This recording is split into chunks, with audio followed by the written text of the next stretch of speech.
लाभार्थ्यांच्या खात्यात 2 महिन्यांची रक्कम जमा झाली आहे. जवळपास 2,52,00,000 पेक्षा अधिक महिलांना आम्ही दर महिन्याला हा लाभ त्या ठिकाणी पोहोचवत आहोत. मुख्यमंत्री माझी लाडकी बहीण या योजनेसाठी जवळपास 36,000 कोटींची तरतूद ही त्यांनी यंदाच्या वर्षासाठी केलेली आहे. त्याचबरोबर फेब्रुवारी आणि मार्च महिन्याचा एकत्रित असा लाभ याचं वितरण सुद्धा आम्ही 2 दिवसापूर्वीच सुरू केलेलं आहे आणि लाडक्या बहिणींच्या खात्यामध्ये फेब्रुवारी महिन्याचे 1,500 हे त्या ठिकाणी 2 दिवसातच पोहोचलेले आहेत आणि मार्च महिन्याचे 1,500 सुद्धा महिला आणि बालविकास विभागाकडून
लाडक्या बहिणींनो, तुमच्यासाठी अतिशय महत्त्वाची आणि आनंदाची बातमी.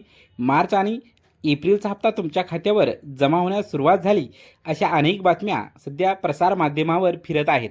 पण अजून तरी लाडक्या बहिणीच्या खात्यावर मार्च आणि एप्रिलचा हप्ता जमा झालेला नाही आणि तसा GR पण आलेला नाही. आपण अपेक्षा करूया की लवकरच आपल्याला GR येवो आणि हप्ता आपल्या खात्यावर जमा हो. राज्यातील सुमारे 2,52,00,000 लाडक्या बहिणी या योजनेसाठी आतुरतेने वाट पाहत आहेत. या आनंदाची बातमी आपल्याला कधी येईल या गोष्टीची आपण वाट पाहत आहोत. प्रशासकीय स्तरावरील सर्व पडताळणी अडचणी दूर झाल्यानंतर, तांत्रिक अडचणी दूर झाल्यानंतर आपल्याला या हप्त्याचे वितरण होणार आहे. हप्त्याचे वितरण मार्चचे 1,500 रुपये येतील का मार्च आणि एप्रिलचे 3,000 येतील हेही पाहणं तेवढंच महत्त्वाचं आहे लाडक्या बहिणींनो. मला वाटतंय आज नाही तर उद्यापर्यंत GR येईल आणि GR आले की तिथून 2 दिवसामध्ये आपल्या खात्यावर हप्ता वितरणास सुरुवात होईल. ही अतिशय महत्त्वाची आनंदाची बातमी. जर तुमच्या खात्यावर पैसे आले नसेल तर काय करायचं आहे, तुम्ही आपल्या बँक खात्यामध्ये जाऊन तपासू शकता. तुम्ही फोनपे, गुगल पेद्वारे तपासू शकता आणि आपल्या अर्जाची स्थिती नारी शक्ती दूत ॲपवर जाऊन तपासू शकता. ही मोठी बातमी आहे लाडक्या बहिणींनो. व्हिडिओ आवडला असेल तर लाईक करा, शेअर करा. धन्यवाद.